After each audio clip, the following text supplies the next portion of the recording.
In this tutorial, we will be discussing unit cells.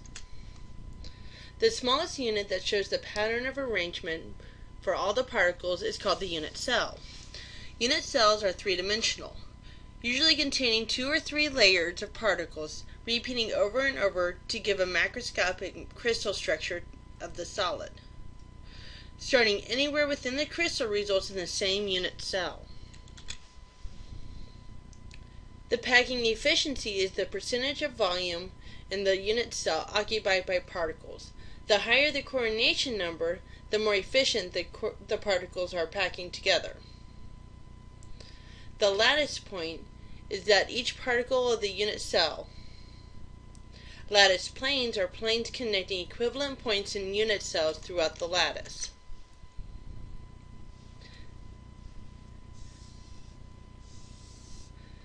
We're going to go through each one of these individually: simple cubic, body-centered cubic, and face-centered cubic.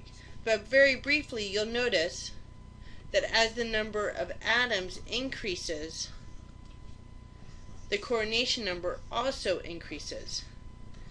And finally, then, the packing efficiency increases. So let's start with the simple cubic unit cell. All angles are 90 degrees between the corners of the unit cells, and all the lengths of the edges are equal, hence the cubic. If an atom is on the corner itself, it's 1/8 of an atom. You'll notice here the repeating pattern of the atoms. A unit cell just takes one of those cubes of repeating patterns.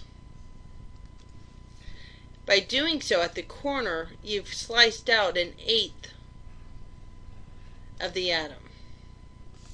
In the simple cubic cell, we noted that there were 6, the coordination number was 6. If there was an atom in the middle of this, it would have 1, 2, 3, 4, 5, and 6 atoms touching it. And that's where the coordination number comes in. The coordination is how many other atoms one atom is touching. In body-centered cubic, you have an atom in the middle of the cube. And then once again, you have the other atoms on the corner. So you have a whole atom in the middle, and then 1/8 on each corner. So 8 times 1/8 is 1, plus 1 in the center gives you 2 atoms there. The face-centered cubic is if they've taken a line and drawn it straight through an atom. So half of it is inside the cube, the other half is outside, which leaves us with atoms on the edges, on the face of the, think of it as if you were rolling dice. If it was a die, there'd be 6 sides of the die. So it has 6 faces in a cube, each of them having 1/2 of an atom. So 1/2 times 6 gives us 3 atoms. And then once again you have it on the corner. So if we go back up to this previous slide where it says if it's on the corner it has 1/8 of an atom, that's what it's referring to. If it's on the face, it has half an atom. And that was what the face-centered cubic. The only one we have not seen is the quarter. And if it's on the edge, if the line just happens to go through, if an atom's sitting here, and it's going through it, and it's on the edge, only 1/4 of it is shown. So let's talk about cubic closest packed for a second. There's a couple different ways that the atoms can take up as much empty space as they can. Notice how there's little holes here when we put them in a hexagon. The atoms in the next stack are going to sit as closely as it can into those holes, so that way they can fill those holes. So if the arrangement is directly on it, So if we have another layer here and it goes directly on it, so the atoms here and here and here and here, that's not a closest packed arrangement. That's just an AA arrangement. But however, if it is sitting in the holes, we have what's called an AB arrangement, and that's when the second layer is sitting in the holes. Now the third layer creates some kind of confusion here. If the third layer is directly above that first layer and it's identical, that's when you get the ABA, and that's the hexagonal closest packed.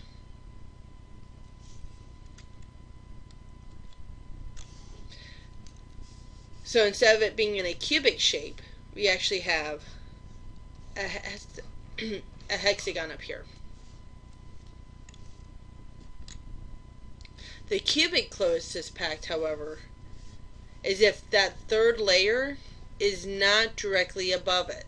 So they've been shifted a bit. And this is a little bit harder to see. With these, it's really hard to figure out the cube by going like this, by just going up and down. So what we've done is we've tilted it on its side. So now the cube is actually to the side now rather than up and down. And that actually gives us the face center cubic arrangement. If the third layer can sit over the uncovered holes in the first, it's called ABC. Once again, we've tilted it over to give this arrangement. And it turns out to be a face center cubic arrangement. Alright, so we can actually use these arrangements to determine the size of the atom. If a certain metal has a FCC, face center cubic, we have that arrangement right here. It's face centered with an eighth on the end, with an edge of 3.52 angstroms. What would you calculate the radius of one atom to be?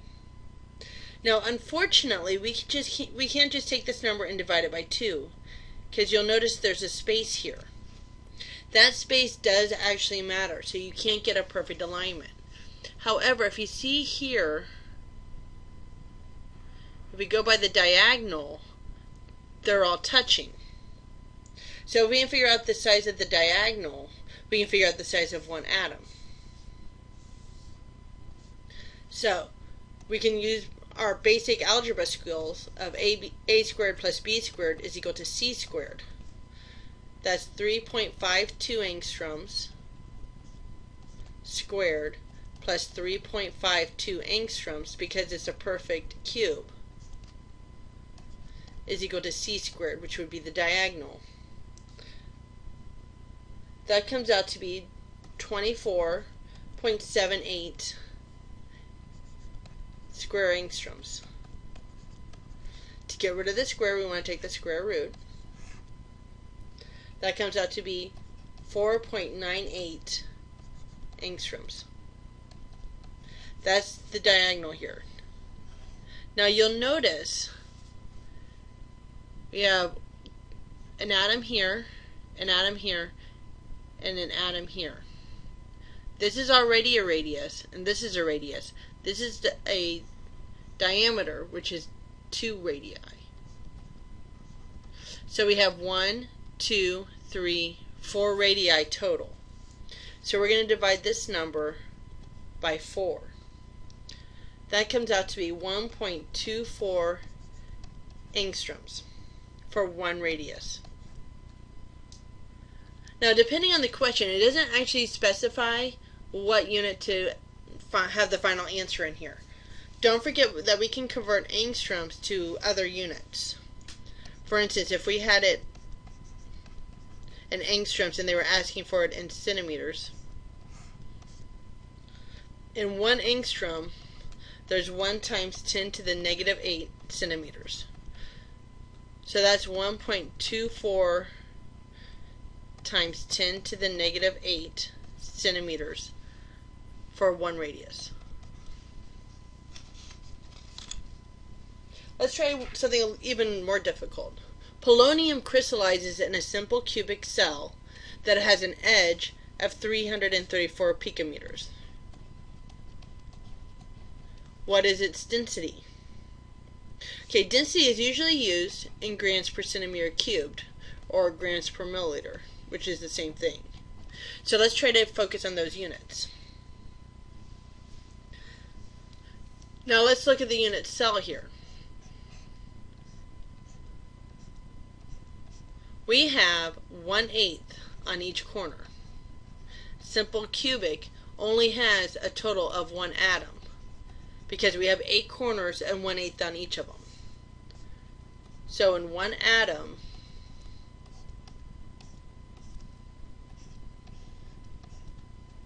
in every mole of polonium, which is 6.02 times 10 to the 23rd atoms, there are 209 grams. That comes out to be 3.47 times 10 to the negative 22 grams for 1 atom of polonium. So from here we can figure out the size of the unit cell for 1 atom. Well, if one edge is 334 and we're looking for the volume, length times width times height, that's 334 picometers for every 1 times 10 to the 12 picometers for every 100 centimeters. That comes out to be 1.67 times 10 to the negative 8 centimeters. We can cube this number to get the length times width times height. That comes out to be 3.73 times 10 to the negative 23 cubic centimeters. So to get the density, that's going to equal the mass, 3.47 times 10 to the negative 22 grams, and every 3.73 times 10 to the negative 23 cubic centimeters, which then comes out to be 9.31 grams per cubic centimeter.